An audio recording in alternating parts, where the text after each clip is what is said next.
Hello friends, स्वागत है आपका हमारे YouTube channel A to Z pharmacy GK में। और आज इस वीडियो में बात करेंगे D pharma first year human anatomy and physiology का चैप्टर नंबर 2 है, जिस चैप्टर का नाम है structure of cell.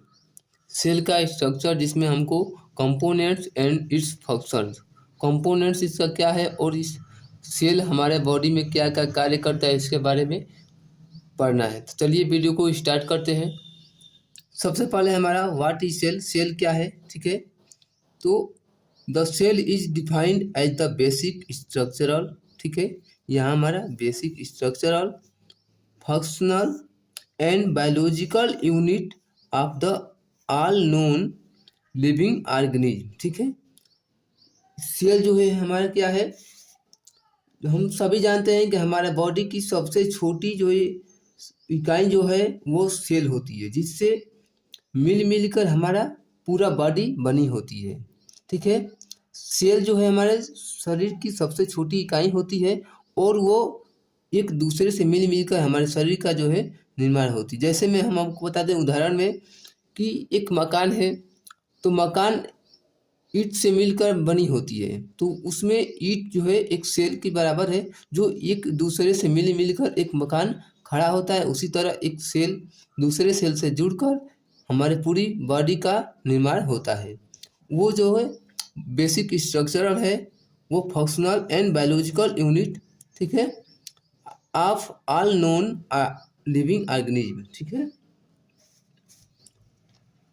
Basic structural and functional, जो छोटे छोटे काम से एक बड़ा काम बन जाता है, उसे हम फंक्शनल कहते हैं। एंड बायोलॉजिकल यूनिट, इस बायोलॉजिकल यूनिट इसलिए कहा गया है कि क्योंकि हमारे शरीर हमारे लिविंग ऑर्गेनिज्म लिविंग चीज के अंदर है, इसलिए बायोलॉजिकल यूनिट कहा गया है। The cell are the autonomous, autonomous का मतलब जो खुद अपने आप को कंट्रोल करता हो, उसे कब डिवाइड होना है, कब क्या करना है, सेल किसी का आर्डर को फॉलो नहीं करता है, ठीक है। वो ऑटोनोमस है, वो खुद अपना काम जो है खुद करता है। तो the cell are the autonomous self replicating, ठीक है, the smallest unit of life, हमारे शरीर की सबसे छोटी इकाई होती है। They are also called building block of life, इसे हम बिल्डिंग ब्लॉक ऑफ लाइफ भी कहते हैं। The cell are the term cell came from a Latin word cella, जो सेल शब्द है वो लैटिन शब्द है और वो सेला से, जिसका मतलब है स्मॉल रूम, ठीक है।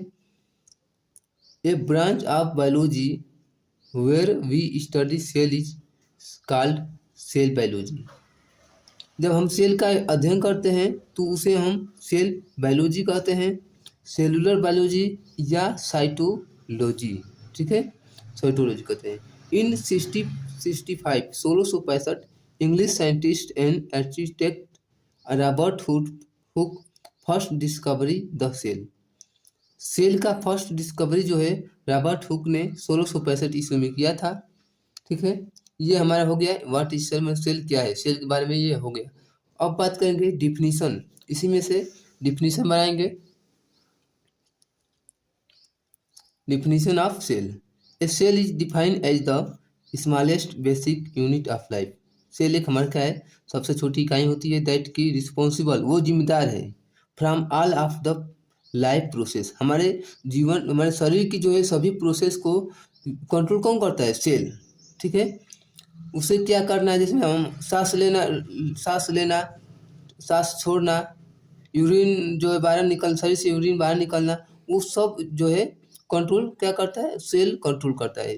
वो रिस्पॉन्सिबल है सेल इस ऑल ऑफ लाइफ प्रोसेस के लिए, ठीक है। अब बात करेंगे इंट्रोडक्शन के बारे में। A cell is the smallest living thing in the human organism and all living structure in the human body are made of cell, ठीक है। सेल हर देखिए हर लाइन में जो कह रहा है कि सेल एक स्मॉलेस्ट लिविंग ऑर्गेनिज्म है, ह्यूमन ऑर्गेनिज्म, ठीक है।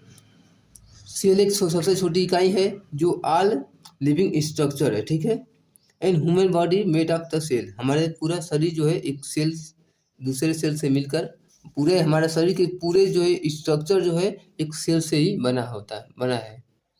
अब देखते हैं स्ट्रक्चर ऑफ सेल। सेल का जो ये स्ट्रक्चर है जिसमें सेल जो है दो मेम्ब्रेन से बना है, जिसे अंदर के मेम्ब्रेन को इनर सेल मेम्ब्रेन कहते हैं और बाहर को आउटर सेल मेम्ब्रेन कहते हैं।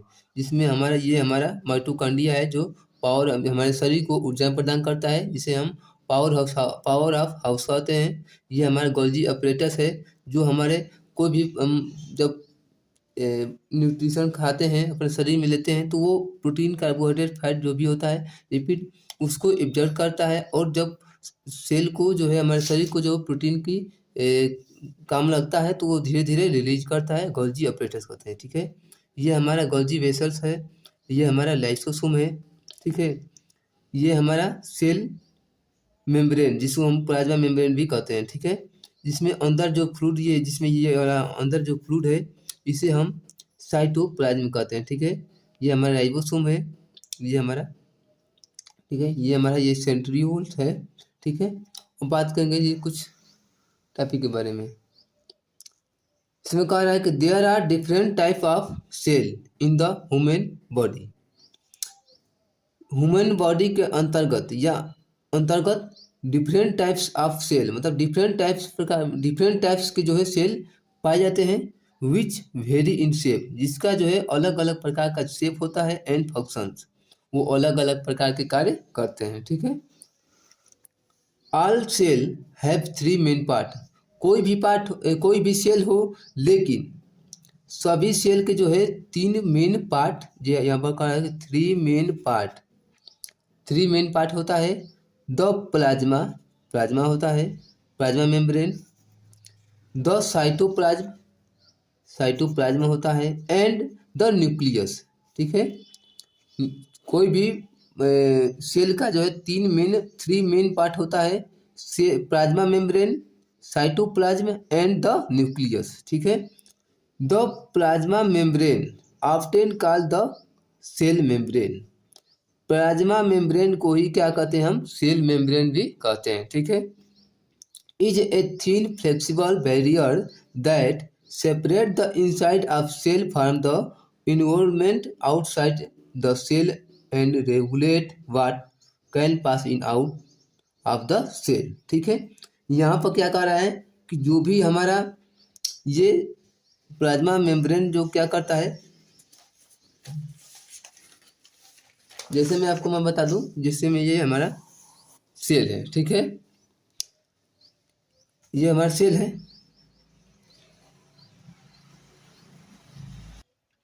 ये हमारा सेल है, जिसमें सेल के अंदर के भाग को इनसाइड कहते हैं और सेल के बाहर के भाग को आउटसाइड कहते हैं। ठीक है, तो इसमें इस लाइन में कह रहा है कि जो है cell membrane often called the cell membrane, जो प्लाज्मा मेम्ब्रेन को सेल मेम्ब्रेन कहते हैं, in flexible barrier that separate the inside of cell from the environment outside the cell, regulate what can pass in out the cell.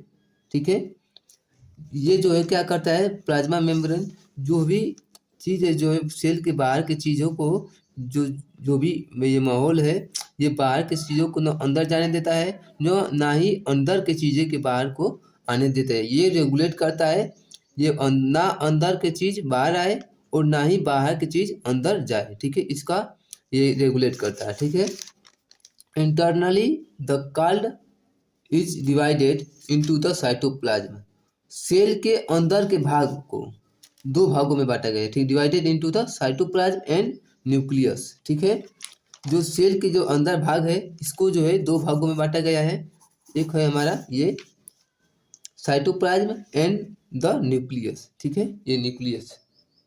अगला step है the cytoplasm. ठीक है, ठीक है, साइटोप्लाज्म जो है साइटो का जो है अर्थ है सेल, और इसमें प्लाज्म जो है इसका अर्थ है समथिंग मोल्डेड। ठीक है, it where most functions of the cell are carried out. ठीक है, the cytosol contain organelles. Cytosol में जो भी शामिल है ऑर्गेनेल्स, जिसे ऑर्गेनेल्स में हम कह सकते हैं mitochondria,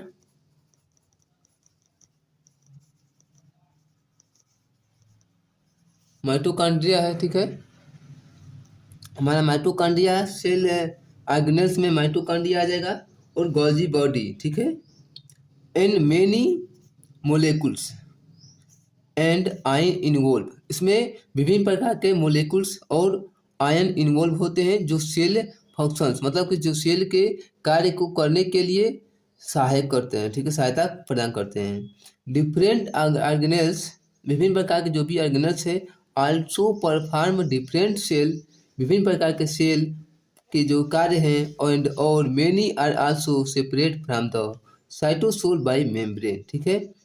The largest organelle is nucleus, which is separated from the cytoplasm by a nuclear involved membrane, ठीक है।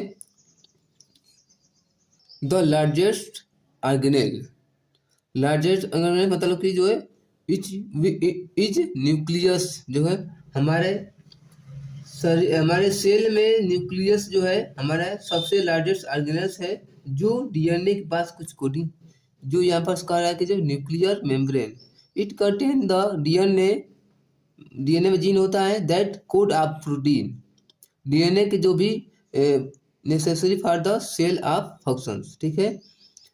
डीएनए में जो भी ये डीएनए में जीन होता है, जो ये कोडिंग जो डीएनए में जो कुछ कोडिंग होती है जो प्रोटीन बनाने में सहायक होती है, और वो प्रोटीन जो क्या करता है, सेल के फंक्शंस को बनाने के लिए सहायता प्रदान करता है।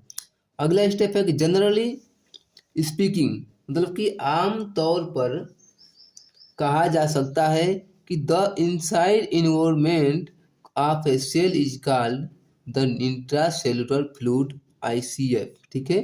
आमतौर पर कहा जा सकता है कि जो है सेल की जो है इंट्रासेलुलर फ्लूइड है उसको हम आईसीएफ, इंट्रा में थे मतलब refer to the all fluid contain in cytosol organelles and nucleus will the environment outside, cell के अंदर के भाग को जो है आईसीएफ इंट्रासेलुलर, ठीक है, सेल के जो अंदर रहेगा तो इंट्रासेलुलर, और सेल के बाहर के भाग को क्या कहते हैं, outside of the cell is called extra cellular fluid, ECF. Extra का मतलब जो है outside of, refer to all fluid outside cell, ठीक है। हमने पहले बताया कि जो सेल के अंदर के भाग को क्या कहते हैं, इंट्रासेलुलर, ठीक है, और सेल के बाहर के भाग को आउट साइड सेल, ठीक है, एक्स्ट्रा सेलुलर, इसे हम ईसीएफ कहते हैं, ठीक है। अब देख सकते हैं ये हमारा दोनों सेल है, जो अंदर का जो फ्लूइड है इसे कहते हैं हम इंट्रासेलुलर, अंदर के भाग को, सेल के अंदर के भाग को इंट्रासेलुलर, और जो सेल के दोनों के बीच में बचा है तो इसे हम कहते हैं एक्स्ट्रा सेलुलर या इंटरसेलुलर, ठीक है। ये जो कहते हैं इंटरसेलुलर, और इसे कहते हैं इंट्रासेलुलर, अंदर के भाग को इंट्रासेलुलर, और इसके बाहर के भाग को एक्स्ट्रा सेलुलर या इंटरसेलुलर भी कह सकते हैं।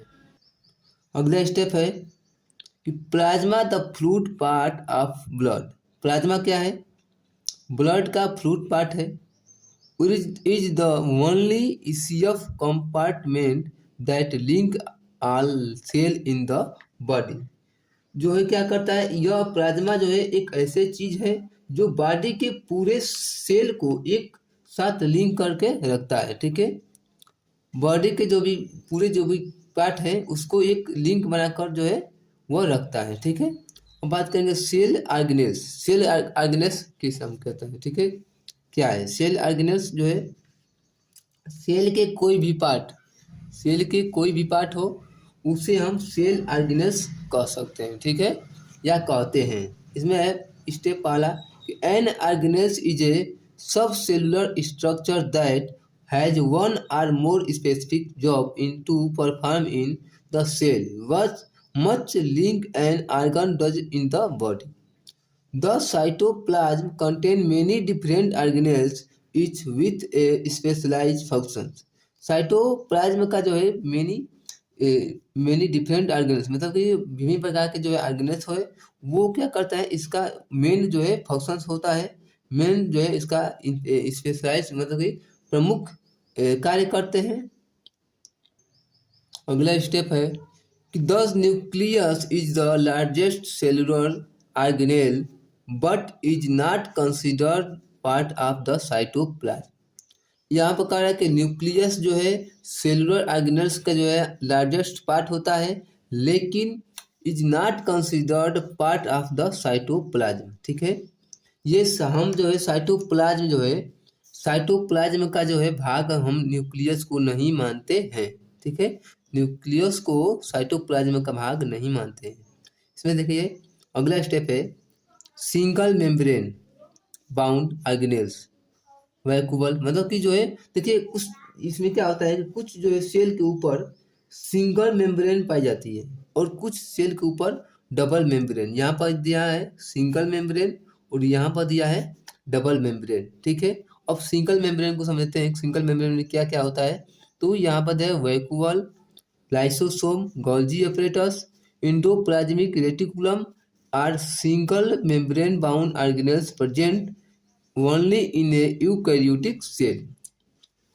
सिंगल मेम्ब्रेन जो है ये सिंगल मेम्ब्रेन में लाइसोसोम, गोल्जी अपरेटस ये को पाया जाता है। और डबल मेम्ब्रेन में क्या होता है कि इसमें nucleus, mitochondria and chloroplast.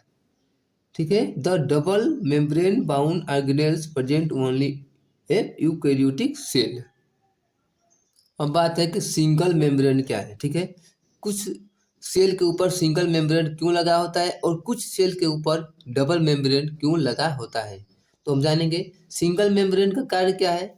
Single membrane क्या करता है हमारे सेल को कि जो है सेल के जो है हम बताए पहले भी सेल के अंदर की जो भी माहौल है, इन्वॉल्वमेंट, पर्यावरण जो भी इसमें कह सकते हैं इन्वॉल्वमेंट है, उसको अंदर का अंदर ही रखता है और बाहर को बाहर रखता है, तो वो सिंगल मेम्ब्रेन इसमें कहते हैं। और डबल मेम्ब्रेन क्या करता है, डबल मेम्ब्रेन में यहाँ पर है न्यूक्लियस, न्यूक्लियस में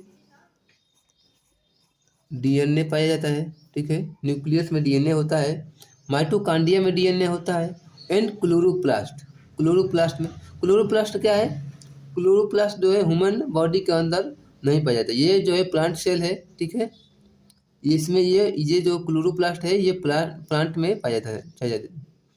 न्यूक्लियस जो है डीएनए और माइटोकॉन्ड्रिया में डीएनए होता है, क्लोरोप्लास्ट में डीएनए होता है। तो ये जो है डीएनए होता है हमारे शरीर की जो है सारी इंफॉर्मेशन को क्या करता है, ये रखता है। तो डीएनए की जो सुरक्षा बहुत ही ज़रूरी है, इसलिए जो है ये डबल मेम्ब्रेन, डबल कपड़ा जो है ये पाना है। ठीक है, और सिंगल मेम्ब्रेन जो होता है वो सिंगल कपड़ा पाना है। और एक दूसरा मेम्ब्रेन होता है उसे कहते हैं हम विदाउट मेम्ब्रेन, इसमें हमारा सिलेबस में नहीं दिया है तो इसे हम नहीं जानेंगे। जिसमें विदाउट मेम्ब्रेन कहते हैं उसे उसमें जो है सिर्फ राइबोसोम पाया जाता है। अब बात करेंगे यहाँ पर प्लाज्मा मेम्ब्रेन। फर्स्ट है हमारा प्लाज्मा मेम्ब्रेन।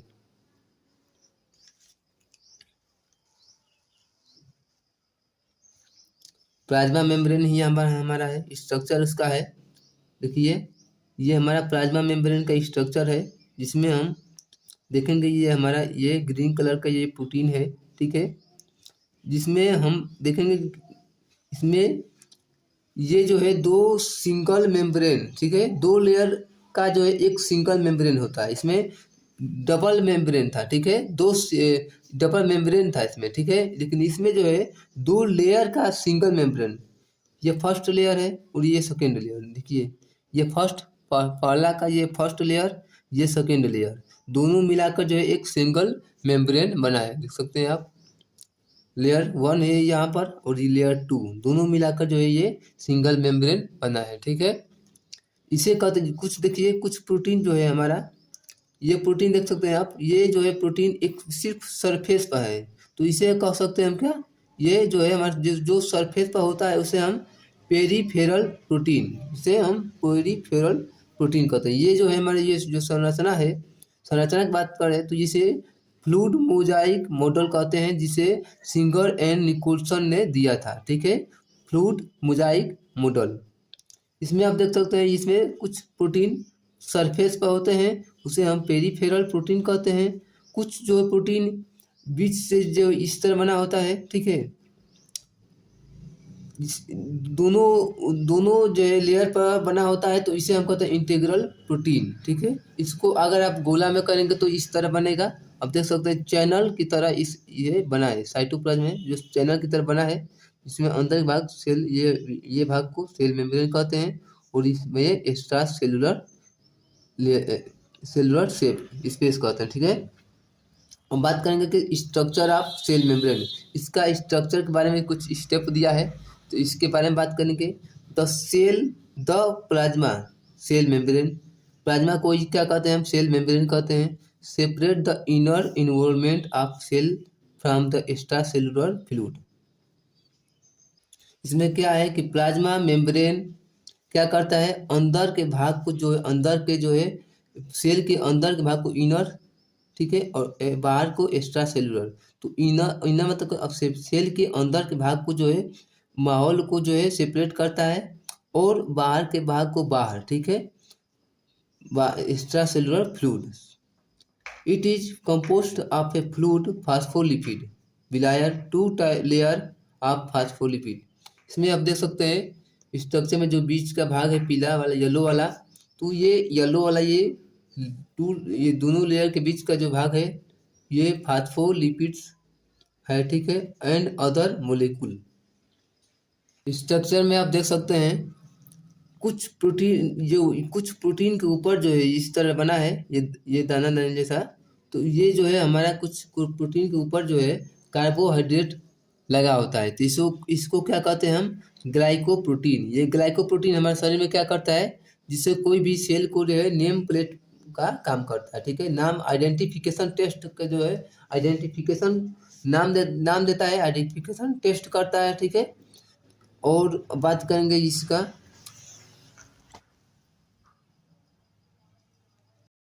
इसमें दिया है कि other nucleus found in the membrane include cholesterol, protein, glycolipids and glycoprotein. ठीक है, इसमें अदर जो भी मोलिक्यूल हैं वो एक मेम्ब्रेन है, cholesterol, protein, glycolipids and glycoprotein. Cholesterol A types of lipid make the membrane a little stronger. ठीक है, कोलेस्ट्रॉल क्या करता है कि मेम्ब्रेन को जो है एक स्ट्रॉन्गर बनाता है, मजबूत बनाता है। ठीक है, कोलेस्ट्रॉल हमारे शरीर में बहुत ज़रूरी होता है, लेकिन एक लिमिट के बराबर। ठीक है, इसलिए लिमिट के अधिक जाता है तो ये हमारे शरीर को नुकसान भी करता है। ठीक है, तो कोलेस्ट्रॉल हमारे शरीर को क्या करता है, मेम्ब्रेन को मजबूत बनाने का काम करता है। अब जानेंगे कि प्रोटीन ऑन सेल मेम्ब्रेन। ठीक है, पहला है इसमें protein crossing the cell membrane called integral protein. इसमें हमको स्ट्रक्चर के बारे में बताते हैं आपको। आप देख सकते हैं इसमें कि कुछ जो है प्रोटीन होता है, ये सेल है हमारा, ये लेयर है। ठीक है, लेयर के बीच में जो बीच से जो प्रोटीन निकला है, ठीक है, दोनों लेयर में जाकर इसमें इस पर स्पर्श हुआ है, तो इसे हम इंटीग्रल प्रोटीन कहते हैं। ठीक है,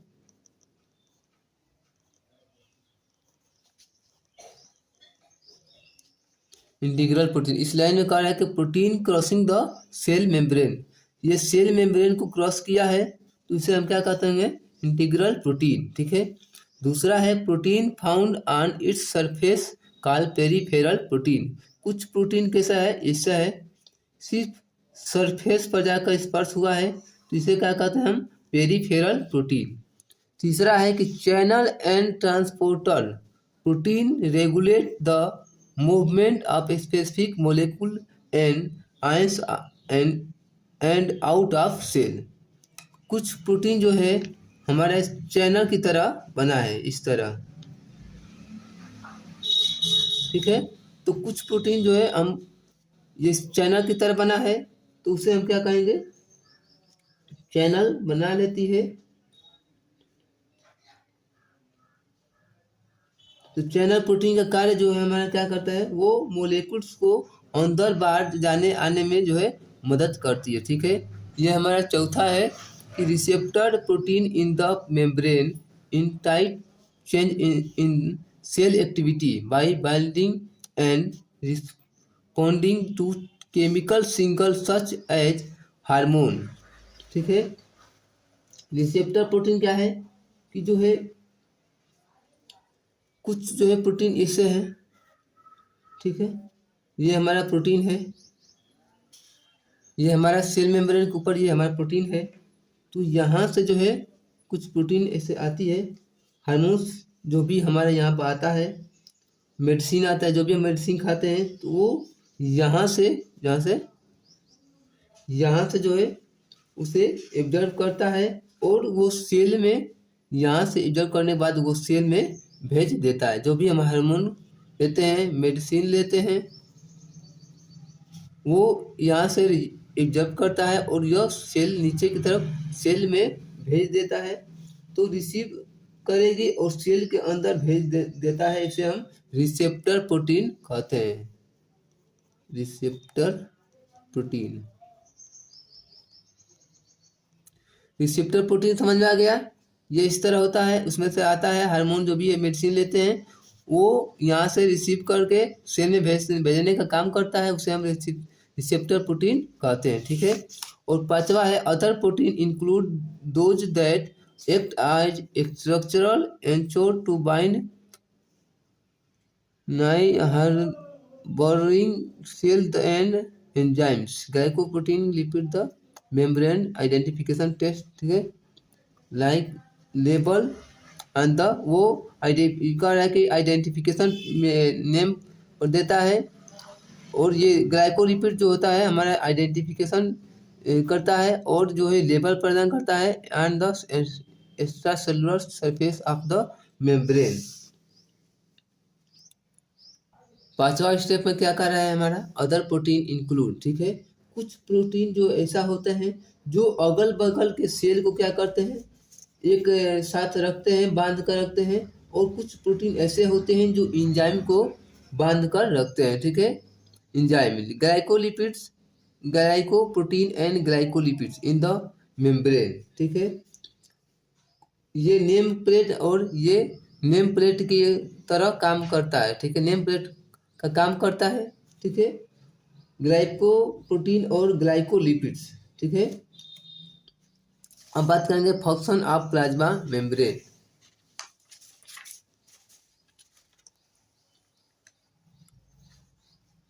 फंक्शंस ऑफ प्लाज्मा मेम्ब्रेन में कह रहा है कि ड्यूरिंग टिश्यू फॉर्मेशन, टिश्यू का जब फॉर्मेशन होता है, and cell fusion, cell fuse होता है, the cell membrane allow the interaction between cell.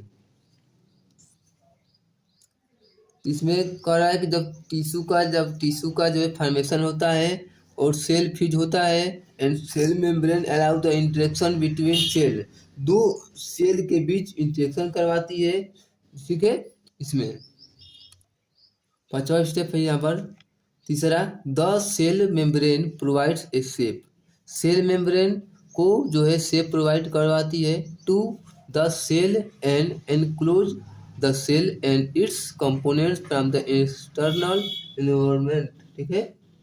Cell membrane को शेप जो है प्रोवाइड कराती है, जो क्या करता है, सेल के अंदर और बाहर के भाग को, एनवायरनमेंट को जो है रेगुलेट करने के लिए, ठीक है। तीसरा है it help in the transport of essential compounds that are required for the cervical of the cell. ये जो है क्या कराती है, ट्रांसपोर्ट का काम करती है, ट्रांसपोर्ट कराती है, ठीक है। जो क्या करती है, अंदर और बाहर करने में कुछ कुछ जो है प्रोटीन होती है, जो कुछ जरूरी चीज़ें होती हैं सेल के लिए, उसे अंदर और बाहर जाने आने के लिए जो है रेगुलेट करती है, ठीक है। तो ये हमारा से पहला जो कंप्लीट हो गया।